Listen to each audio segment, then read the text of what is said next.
So much of the way colonialism works is this idea of valuing some lives and not others. And that is the concept of supremacy. It is to say that certain lives reign supreme over others, are replaceable, are not of value. An intersection between life and death and between homeland and colonizer. Saludos and welcome to the Rematriating Borikén podcast, where we discuss the journey to the essence of these islands, this archipelago and her surrounding waters, the restoration of our essence before conquest and continued colonialism, the reclamation of our collective healing and liberation. I am Yasmin Hernandez, creator of CucubaNación, artist, writer, activist, born and raised in Brooklyn, Rematriating Borikén.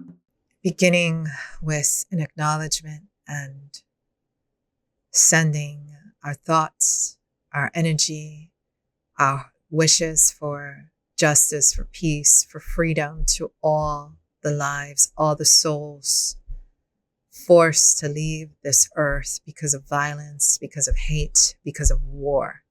As we have seen in Palestine, as we have seen in the Sudan, as we have seen with so many people detained, disappeared. A loss is a loss, whether it is a death or whether it is a disappearance and a removal from our life, from our space, from their environment, from their communities, from their homes, from their families.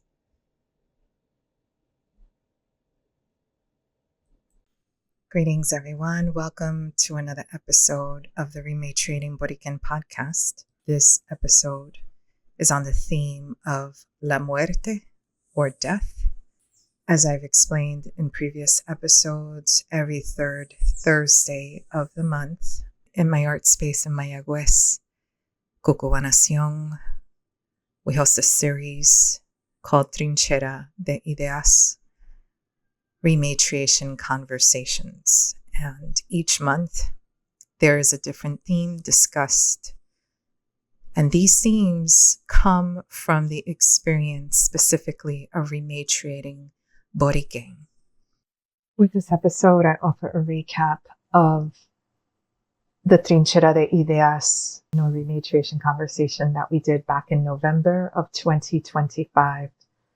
November being a month representing the fall. I had just visited New York the month before, was out on a whole other extreme of that island far from my Brooklyn in Suffolk County, experiencing fall for the first time in years. I hadn't been to New York in several years, many years, I would say, like 7 or 8 years. But the idea is that November, for those who follow astrology, is also Scorpio season. It's a big meditation on transformation, on our shadow selves. Although I am now posting this in December, leading up to, this is the new moon in Sagittarius, which is the last new moon of the Gregorian calendar year of 2025. This moon will carry us into 2026, but it's a very potent weekend because it opens with the new moon in Sagittarius, and then Sunday is the solstice, the winter solstice, which means for those in the north, the northern hemisphere, which means the darkest night of the year. And the idea of darkness for those of us who come from the north, as I was born and raised in New York, my body still feels calibrated in many respects to that experience of having lived there for decades and wanting to go sort of underground this time of year, wanting to go inward, wanting to go still and silent, and honoring that cycle, the need to do that. But as I think on the end of this year, the end of a phase, the transformation of a state, the closing of such a challenging year that was 2025, and welcoming in a new one as we march into 2026. It felt like a good time to close out this conversation, this reflection on death, but also offer that as I talk about throughout this episode, this invitation to get curious with death, how we die, when we die, in some communities versus others. And also that if we get curious about how we die, then inevitably we get more curious about how we live and how we're living. And that is what this meditation is, while touching upon so many things around this topic that so many consider taboo, so many are afraid to talk about, but one that has been very, very present throughout my entire life since childhood.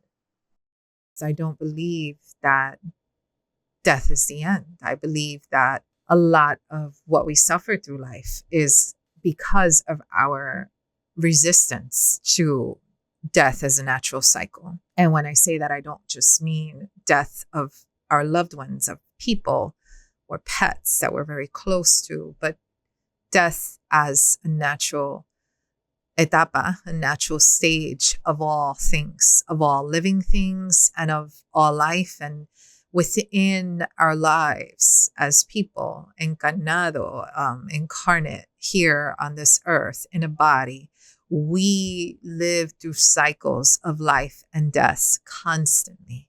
We die multiple deaths throughout life. And these are phases that we move through, much like la gestazione, or the seasons. So death redefined, and what it is to just think of death as a change in state, as a new phase. There was a Yasmin that died in 2014 when she left New York City. I thought that I would come to Puerto Rico and that I would be reborn, and that shit was not true. It was not true at all. What ensued in those early years was a cycle of struggle, survival, dying. Before I could feel reborn here, I had to die multiple times. Parts of me had to die forever. My supposed, or my rebirth here, was the result of all this transformation that didn't come with my moving here. It's allowing parts of myself to fall away and then doing the work to doula, to midwife, to birth, to bring in those parts that I had to create, those parts that I had to build, some of them from scratch, some of them from parts of myself, my inner child that I had lost along the way, that I had given up along the way, that I had sacrificed along the way for any number of reasons. And so death refined is just, it's the end of a chapter or a phase. It is a transformation. And I still believe that at the end of death, when I say the end, because I don't believe the end, I mean the end of this body, the end of this physical incarnation, then I still believe that our spirit goes elsewhere. And I don't mean heaven or hell. The same day of the Trinchera was a new moon in Scorpio. That new moon kicked my ass. I was wiped out that day. By the time the Trinchera came at 5 o'clock at night, I had been here since like 8:30 in the morning. I was like ready to sleep. I was just going through all this questioning in my mind. I literally felt drained. I felt dark. Yo me sentía apagada, like literally. But I do honor the moon. I started to work with the moon with my midwife when I was pregnant. That's when I started. That was the first time I followed a lunar calendar, and then became much more aligned and in tune with what the moon represents. But I think that there's no greater example that we have on this earth than our own luminaries, our own moon, and our own sun, which is, they go dark and they shine. The sun never goes dark. The sun never goes dark. But from our perspective, we spiral. The sun ain't going nowhere. The sun ain't rising. The sun ain't setting. The sun ain't coming up. The sun ain't going down. we're spinning. We are the ones that are moving. We're spinning, we're cycling, we're spiraling, we're going in circles. The sun is just chilling right there where he is. And even when there is an eclipse, it's not anything the sun is doing. I'm talking about a solar eclipse. Solar eclipse, the moon is new. Anytime the moon is new, that moon is between us and the sun. We're seeing the moon relative to where it is to the sun. So when the moon is full, we're seeing the moon at full luminosity because the moon is opposite the sun and we are in the middle. And we're getting to look at the moon with a whole side being lit up by the sun. Watching the moon go from dark to full luminosity or wane back into darkness is one of the most beautiful metaphors that we can have for how we cycle through transitions and phases of life and death, of maximum luminosity and shining to darkness. There will be moments that we go dark. There will be moments that we shine. There are moments that we're full blast. There are moments that we're like waning in this hustle and bustle of daily life, technology, toda esta cosa. How many people just stop to really appreciate the moon, appreciate the sun, appreciate the axis. If you want to know our axis, it's important to study where the sun and the full moon rise and set. Because you will notice this time of year, I live in the West, the Borikén. This time of year, the sun starts to set down south. It starts to set to the southwest, right? Cuando yo llego a la costa, vamos a decir en el paseo de Aguadilla, en esa bahía de Aguadilla, en esta esquina, en este lado de esta isla, throughout the year, and I couldn't do this in the States. I wasn't aware of this over there, but I'm aware of it here. The sun in December around the solstice will set almost to the like the southernmost point of that horizon that I can see from that bahía en Aguadilla. Y ya para el verano, the summer solstice, the sun is going to be setting further up north on that horizon, right? The sun appears to move up and down the horizon. Same thing with the moon. From my vantage point from my house, the moon will rise or set behind my neighbor's house, behind this hill, behind our house, that we could barely see the full moon rising until it's really late. Ya cuando sube, está más pequeña because we had to wait for her to come over a hill. Other parts of the year, it's going to set over the street, right? And that shift in how these luminaries travel up and down our horizon speak to the axis and how we are tilting on our axis, right? So in order to understand life and death, or death and life, and the sort of axis between these, we have to know that we live on an axis and we are tilting towards and away from the sun.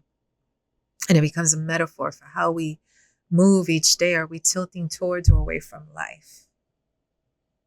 It's like one of our freedom fighters, Carlos Alberto Torres, one told me that his favorite line in the movie Shawshank Redemption, which is a brilliant movie, is get busy living or get busy dying, right? If we don't have a full perspective, and if we're not accepting the concept of death as part of our daily life, I think that we're cheating ourselves, the capacity of the life that we can live.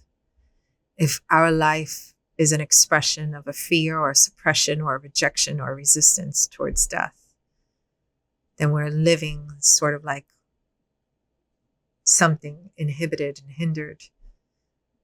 But if we could really open ourselves up and accept death as part of this natural cycle of us, that every December you're going to see me crawl into a cave like a bear around the solstice. I still do that. And I kind of go dark and I need to retreat so I can replenish and come out after the new year, sometime down, because this whole new year, all of this Gregorian calendar stuff, it's semantics, it's numbers, right? But if we follow a moon, we know that there is a series of moons and they shift, and the axis, and that's there. And what our indigenous people here in these islands believed is that they followed the solstices and the equinoxes. They knew when the sun aligned in a certain way because that marked the seasons for them. Was it the dry season? Was it the wet season? Did they have to prepare for the hurricanes? Did they have to store food? How did they do all of this? A lot of it depended on the luminaries, on the sun and on the moon.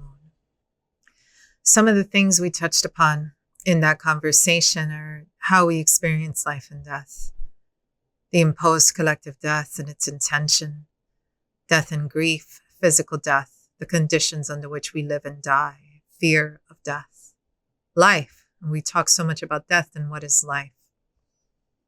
Death redefined.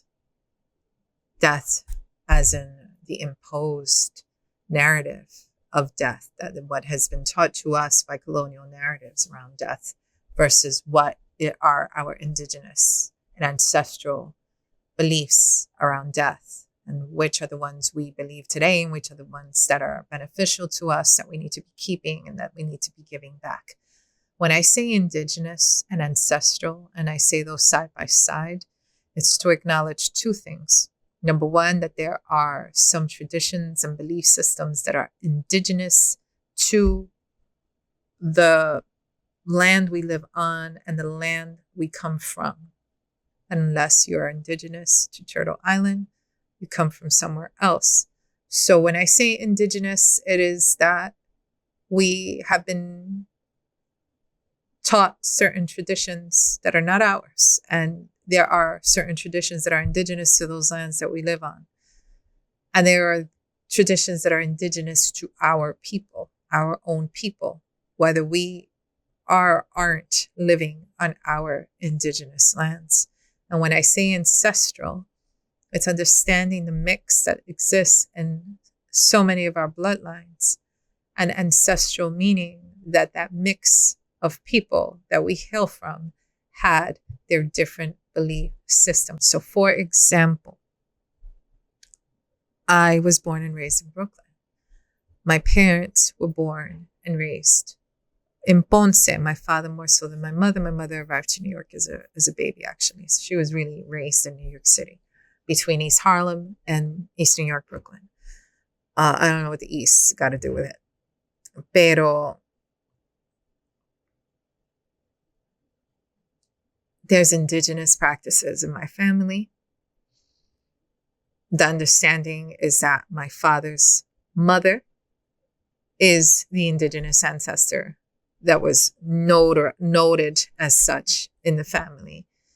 And my mother's line came to the south of Puerto Rico from St. Thomas, as I learned from Melanie Maldonado, right? It's episode 8 on this podcast, who is a genealogist, and via Africa. And so there were other practices and other belief systems and traditions that came with my family. And if my family and my grandmother's lineage eventually settled in Playa de Ponce, there were other traditions there. And in addition to all of that, my mother's father's lineage were Espiritistas. So they were bringing another set of beliefs. And some of those were mixed with indigenous beliefs. And I'm going to say indigenous to the Caribbean, as well as Kardashian spiritist beliefs, Kardec having been a French dude. And so that's a whole other series, a white French dude. We have to say what he was. And so when I say ancestral traditions, it is acknowledging que hay una mezcla ahí, and that some of these practices that came into my family and that I was raised in that have shaped my belief system around death comes from ancestral practices. We are sometimes called spiritually to look at certain traditions, even though they may not seem obvious to us within our family lines. It might be something that comes to us from our own spirit's evolution, from this and other lifetimes. That's another conversation. This wasn't actually meant to be a spiritual conversation around death. Death is like a natural occurrence. So it could very well be a spiritual conversations for those who want to engage in spiritual conversations. But It's also just a fact, right? A biological fact. I shared a couple of things that I feel have made me a person that has had to contemplate death throughout my life, right? I always find it interesting when I meet someone around my age or someone who's well into their adult years that has not experienced an immediate loss or the loss of a loved one very close to them. God bless those people that are walking around super happy and haven't experienced death yet. And that's a wonderful thing. Let everyone live a long life, right? Let everyone live that long, happy, that it be happy, that it be fulfilling. But that was not my case. Since I was a child, I was repeatedly in having to attend funerals, and unfortunately, many of those were of young people, and in my family's case, of young cousins. Of course, of elders, that's a natural thing, but then also people taken by violence or illness. And so I grew up understanding, A, because my family were espiritistas and talking with spirits and dead people was a practice. And B, because there was so much loss in my family. To more intimate experiences of the first witnessing of the loss of life, and that process of the end of life process was with my mother-in-law. Just a year after we were married, we lost my mother-in-law, and being present as she transitioned that last evening. Then 9 years later, witnessing the loss of my brother and being present as he transitioned. So spending that night with him, and yeah. Actually,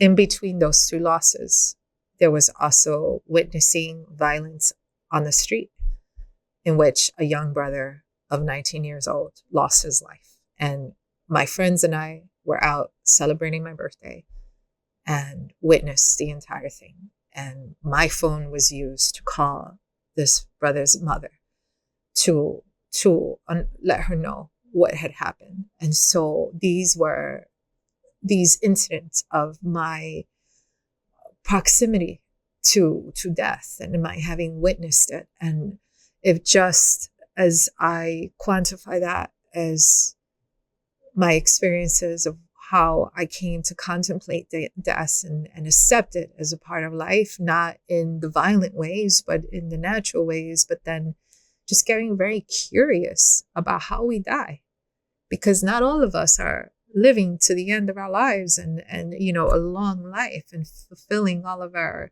wishes and missions and purposes here. Some of us, our lives are being cut short. Why is that? What are the conditions in which we live? What are the conditions in which we die?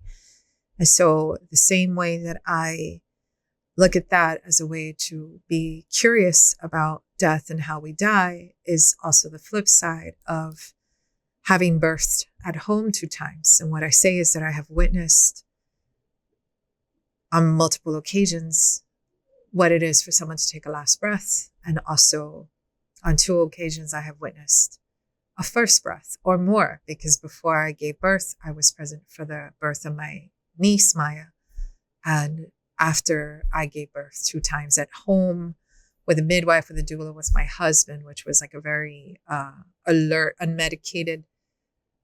And I share that in the sense of, I was going to say that it would have made me very alert to experience that. But I'm not sure how true that is, because the body has its endorphins that put you in a whole other la-la state, right? So, but a very vivid experience, which birth is vivid for everyone. But there was something about doing it with a birth worker who worked in the tradition of her grandmother, and then later learning that I was birthing in the tradition of birth workers from my own female lineage. And so what I say is, I know what it is to make and welcome in life, just as I know what it is to witness a last breath. And unfortunately, with these crazy ass times we've been living, and with social media and its heartlessness, so many of us have been forced to witness on loop the last breaths of, say, George Floyd or Philando Castile, and all these brothers and all these folks killed repeatedly, and this played on loop for everyone to watch over and over. Same with Palestine. And this is what I mean when we talk about valuing some lives, where you're never going to see certain people stripped nude and, starved and killed on our TV screens, because that would be a complete uproar, right? Pero some of us on this planet, people are desensitized to our vulnerability, our illness, the abuse of our bodies, and how we die.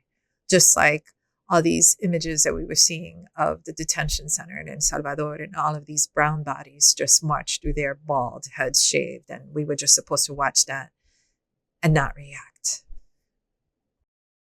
I grew up in the 80s in Brooklyn, in a time where drugs and racial violence and drug violence dominated.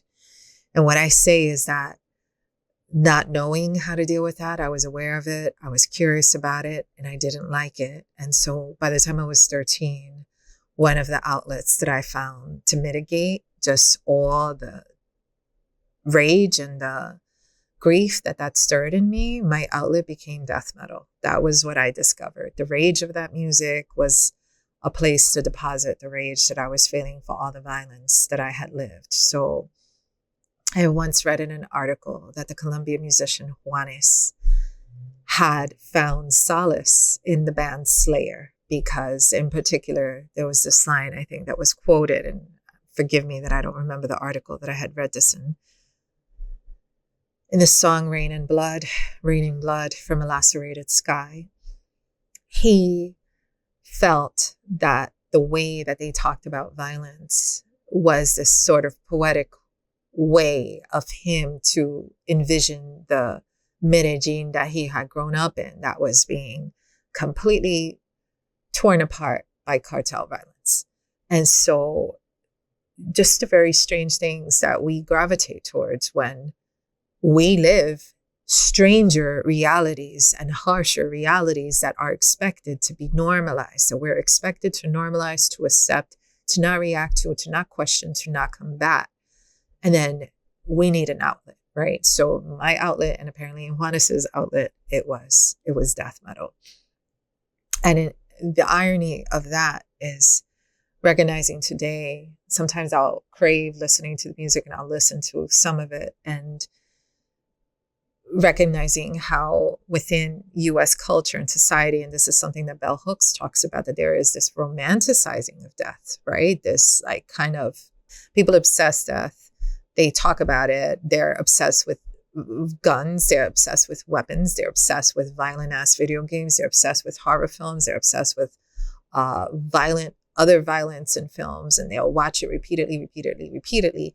But ain't nobody could talk about death. You can't talk about death. You can't talk about being in grief, because if you're grieving, then you're not like the most functioning member of society sometimes. And so people don't want you around, because people want you happy and productive and serving and producing and working.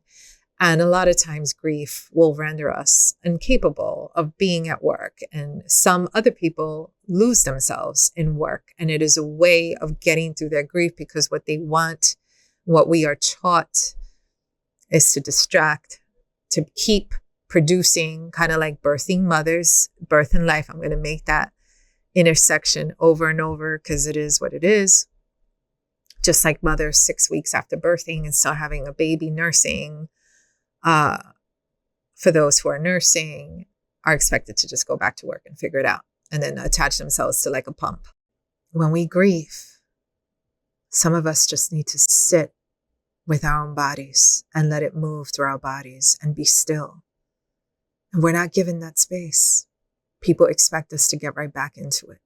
Art and channeling is another space that I've been able to get very curious about death in my own particular practice because of the fact that I paint a lot of ancestors. I paint a lot of people that have passed. So a joke was that at my brother's, I know that sounds like a weird statement. Let me finish the sentence. The joke was that at my brother's funeral, that sounds very inappropriate, but if you knew my brother, then you knew that my brother was always telling jokes. His shit was to make people smile, make people laugh. And even when my mother-in-law passed away, he just did not know what to do to support my husband. And so he sat at her wake and was telling my husband jokes. He was just trying to bring some lightness to the situation, however he could. But at my brother's funeral, I had this painting that I made of us, him and I. I call it Portrait of the Artist and Her Brother in Warrior Training Camp. And it is me as a little girl and my brother as a teen kneeling next to me. And we're both wearing boxing gloves with the Puerto Rican flag behind us. And my neighbors, who had been my downstairs neighbors since I was 8, came to the funeral. And this is my Corey, my neighbor, and her grandfather, Pablo, who has since passed. He was looking at the painting and Corey's like, yeah, she made that painting of her and her brother. And the truth is, the very weird truth is that I had painted that exactly 7 years before the day my brother passed. I debuted that painting for the first time on the same date that my brother passed. He passed 7 years to the date. And so I brought it to that space because it became sort of like a symbol during his cancer battle. And like me having his back, me being his chemo buddy, me whatever. And so Corey says to her grandfather, like, yeah, she also painted, and she mentions a cousin of mine, and she also painted, I don't know, there was another painting she referenced, and her grandfather said, okay, bueno, espero que nunca me pinte a mí. It was to say, in her talking about all these people I had painted that were no longer with us, he was kind of like, yo, do me a favor, don't paint me. I don't want to be one of those people who goes, right? And so all this to say that in my practice of honoring people that we have lost and honoring our heroes and honoring our ancestors, I have had this experience of channeling that has come through my art. And oftentimes the people I paint doesn't come from my own desire. It comes from a process of channeling, and my work in that respect is very different than the way other people in my family would channel spiritually. And so that's another way in which I have worked closely with spirit and with folks that are no longer with us. And then as an adult, returning to Espiritismo and studying it to better understand it, and to understand if this was a practice that I wanted to continue for myself, how much I was in agreement with, how much I was evolving out of. Yeah, Bell Hooks talks about this whole thing with the US culture being obsessed with death and violence and horror and all of that, but not really wanting to discuss for real implications of life and death, how we die and how we care for the grieving or care for the dying.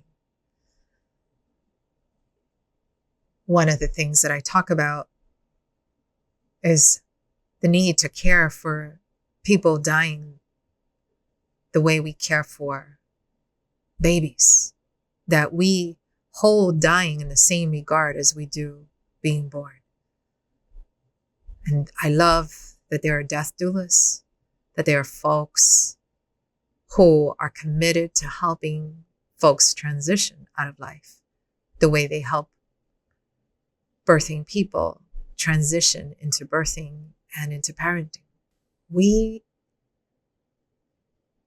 fear death, right? We want to glorify it or use it for entertainment, But we really don't want to talk about it on a personal scale and how it affects us and the devastation we feel with each loss. We don't want to talk about death for ourselves and the things that we need to do to prepare ourselves and our loved ones and our lives for that moment in which we depart. And the irony in this, I credit to Espiritismo, is my understanding about why we fear death. And why we fear death, first, the biological and a survival mechanism. We have to fear death. We have to fear death because we have to ensure our life, our survival, and our longevity. If we didn't fear death, we'd be doing all sorts of crazy shit that might result in us dying over and over again. Longevity, spiritually, is the key to completing our work and mission in this lifetime. The longer that we are here, the more we can fulfill what we came here to do and expand what we came here to do. And then what is life? Like, we're talking about death, and then what is life? What are we trying to prolong? What is this thing that we're trying to prolong? And we're trying to prolong our time here. Ensure that we have all these experiences. Ensure that we are making memories by the amazing experiences that we're having, by the relationships that we're having with others, by nuestras aportaciones and our contributions to our families, our communities, the world. I'm talking from my perspective. People may have all sorts of other ideas of what life is and isn't. But ultimately, from a spiritual standpoint, our mission to fulfill our purpose here. When I think about life and death and what marks these, I was thinking about death and I thought about this word inertia, right? This stillness or this stagnation. Because when we think about what death is, it's not just like the physical death of our bodies. It's also like a stagnation. This need to open up to the recognition of death as a change in state. But when there isn't a change in state, this inertia, right? This is the definition of inertia, is the resistance of an object to a change in its state of motion. This means an object at rest will stay at rest, and an object in motion will stay in motion with the same speed and direction unless an external force acts upon it. We're not objects. And some of us would prefer to exist in a state of inertia. We're waiting for an external force. We're waiting for someone to give us a job, give us a gig, give us money. Or we're waiting for that love. Waiting for that friend to call us out, waiting for that love to come and invite us out to go do something. A lot of times there's all these excuses that we put in the things that we don't do. And sometimes it's just engaging in this state of inertia, waiting for that external force to move and to invite us out or invite us to act. We're not objects, and we have our own free will that needs to be exercised. And that is something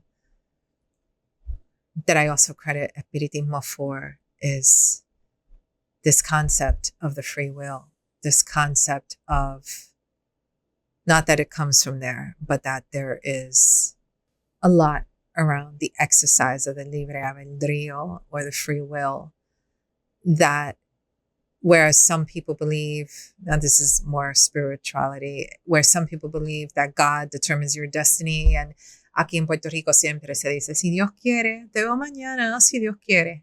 People are like, I cannot do anything in life unless God wills it. But, okay, God wills it, but God also gave everybody free will that needs to be exercised. And one of the things I'll say to people, when people get upset because something happened, they're like, but God did this, well, how could God let this happen? Or God needs to throw me a bone because all this stuff has been happening. And I'm like, you really think God got the time to focus on every single last person and whatever random ass shit you're wanting in life? Like, eso te toca a ti. Well, God is busy making nebulas and stuff. I don't know. Right? Because it's not that God works for us. Hello, a lot of people talk to God like God is like the social service representative. And we are here as expressions of this work, of this divine work. And each of us has to aportar algo, do something and provide something and complete something. And if you're sitting on your sofa, always just upset that God didn't deliver on all these dreams, the question is, how did you deliver? And how are you showing up for yourself? And to tie this to death, one of the things that I thought when I lost my brother was, how do I live my life in such a way that I don't take days for granted? How do I exist in complete gratitude for the fact that I'm still here and I'm still alive? Did he or did he not complete his mission? That I will never know. But the question is, how much time we have, nobody knows. And do we work every day to advance ourselves in that mission? And if we were to leave today or tonight or tomorrow, will we be satisfied with what we've done here? What are we leaving unsaid? What are we leaving undone? And it's not to quantify everything around our existence to what we do and what we do for others, but also how we live in, how we are with the people we love, how we show up in the world. What does our presence, our mere presence mean in the world? You know, what is the presence we're bringing? What is the energy we're bringing? Are we bringing an energy of fear? Are we bringing an energy of hope? Or are we bringing an energy of aggression? A lot of us are so charged by this collective fear and grief that it manifests as rage. And we show up in the world raging at everybody, even our own selves, our own children, our families, our communities, our people that we love. Todo es como una rabia. People walking around stink. Bell hooks and All About Love, New Visions writes, love empowers us to live fully and die well. Death becomes then not an end to life, but a part of living. And death and grief, everything that we lose, that we love, will cause grief. We feel grief when we see others suffering, whether they be people in our circle, in our communities, or in other parts of the planet. We should grieve. We should be outraged when we see the loss of life in Palestine, in the Sudan, in the Congo. Because when it comes to those local tragedies or global atrocities, being affected and grieving is testament to our humanity. If we have normalized it, if we become desensitized to it, and they've numbed our feelings, and they've numbed and suppressed our humanity. And in these stages of grief that people discuss, like denial, anger, bargaining, depression, acceptance, they're not stages that we move through like seasons, like spring, summer, fall, winter, and they're going to always go in that same order. They're going to interact. They're going to be layered. Maybe in the morning you'll be in denial, and for lunch you'll be in anger.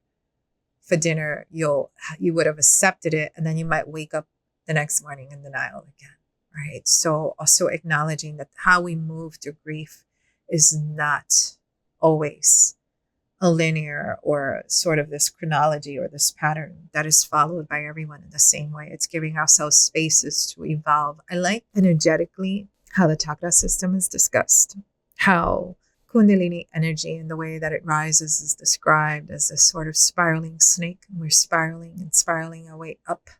Because when we spiral, it's expansive. But what it does is that it allows us to revisit certain things. Like we never shoot up straight up. Like, oh, that lesson is over. It's never that lesson is over. We go past it. We have to revisit lessons, some lessons like 5, 10, 20 times before they really settle in, before we have officially evolved past that habit, that thing, that loss, that grief, that whatever it is that we are emerging from, that we are rising out of. I was talking about this thing of how we die, and I've talked about getting curious around death. And something that I invite everyone to do that I've done my whole life is to consider how we die, to observe our own circles, our own families, our communities. At what age are we dying? Under what conditions are we dying? How are we dying? What are we dying from? And then once we understand that, people die and everyone is in shock. Like this person left, especially if they're younger. And we start to think about, how are we living? Right? Like, to consider that under what conditions we're dying is to consider what are the conditions we live in that are taking us to that point where we expire, where our bodies expire. What are the stresses that we're living? And what does this reveal about our living state and that of our people? How much are we preserving ourselves, our bodies, our minds, our spirits? It is such an important thing in these times that we hold ourselves and each other through the imposed collective death that we continue to witness. Collective death from detainments, detention, disappearances, from colonialism, from war, from genocide, from femicide. The intention of this imposition of death, of mass death, of serial deaths. We're taught that serial murderers are problematic and are sadistic and sick people. But we're taught that war is a heroic act and that we have to treat the soldiers as heroes, even though they're waging serial deaths on mass scale. The idea is that what we're really witnessing is a disregard for so many lives and a simultaneous imposed supremacy of some lives over others. Hate, the desire to control, to dominate, to oppress are symptoms of fear, insecurity, and lovelessness. And Bell Hooks also talks about this in her book, All About Love, and Bell Hooks also wrote other titles around death and dying and grief. But by waging war, oppression, injustice, hunger, illness, and death, the fearful seek to control the masses. Believing this control equates power. They spread fear as a means to control. These practices are imposed until they are normalized. And then we are taught not to question this. So even though the military of the United States is remilitarizing Puerto Rico, and even though there have been decades-long luchas throughout the archipelago to get rid of the Navy, they got the Navy out of Culebra in 1975, they got the Navy out of Vieques in 2003, closed so many bases, and now here they are coming right back. So another concept to consider is reciprocity for our ancestors. And a lot of times we'll hear people talk about the ancestors and all praises to the ancestors. And the ancestors are spoken of as like they have complete immunity and stuff, right? Like every ancestor is an incredible person worthy of our love and our praise. And the truth is, there are ancestors just like us. We're a bunch of humans incarnated with the same fears that this earth brings. And many of them lived harsher circumstances. So some of the questions to consider are, who are our ancestors? How did they die? What traumas surrounding death have we inherited from them? Are we living a life that honors their sacrifice? Are we choosing dignity and liberation in our own energy? Because we cannot claim to honor our ancestors while dishonoring our own selves. It is reciprocal. When we heal ourselves, we help heal our ancestors. When we liberate ourselves, we help our ancestors liberate. And we help liberate the whole line, the whole lineage by who comes from us moving forward, whether it's our own children or the babies of our loved ones and our friends. When we liberate ourselves, there's certain fears that we don't pass on, and we have future generations being born untied, untethered to those fears that held us back, not experiencing that same inertia that kept us stagnant. So some of the things to consider around our ancestors, just like I mentioned that some people think that God works for them. God is like the face-to-face officer and shit. Or you could go and like file a petition and all the things that you're needing or we're needing. Some people do the same with their ancestors. And then we talk about these people resting in peace, pero cada cosa que le pica a uno es llamando a esta persona que venga a ayudarte. And it's like, again, going back to free will, what are the things that we can indeed ask for help with, but that we be reciprocal about it and not extractive, demanding. How much light are we exchanging with them for all that we demand from them? Consider giving them some vacation time and giving them a rest, but also how much are we activating?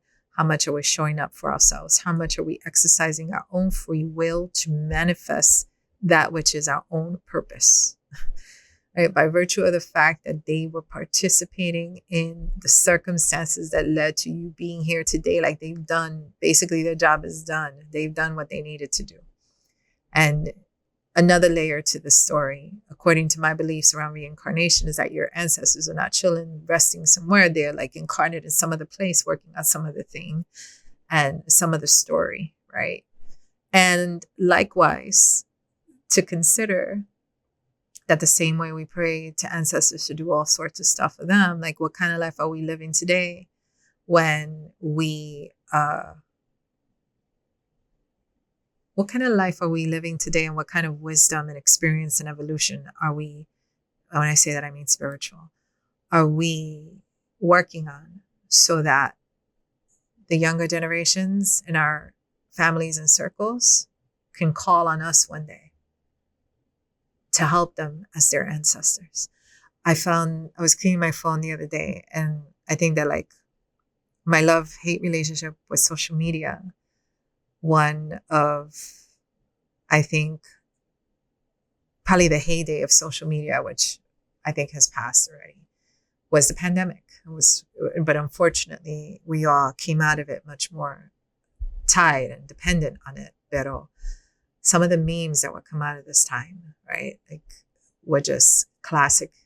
I don't know if this came from that time, but when I go through like old memes, they just crack me up. And one of them, I don't know what it said, when my future loved ones call upon their ancestors and my goofy ass shows up. So it's a humorous way to consider a very true circumstance, which is we will soon be someone's ancestor. What experiences and what work have we done to position ourselves in such a way to provide solace and comfort and light and guidance to others, and to also know that we ain't got to wait till we die to do that.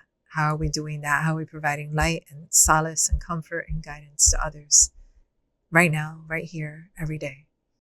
For more information about the project, you can visit Rematriating Borikén.com. That's Rematriating with an M and Borikén with K-E-N. And Rematriating Borikén is also on Instagram and Facebook. So you can follow us there. If you like this, please give a like and a share.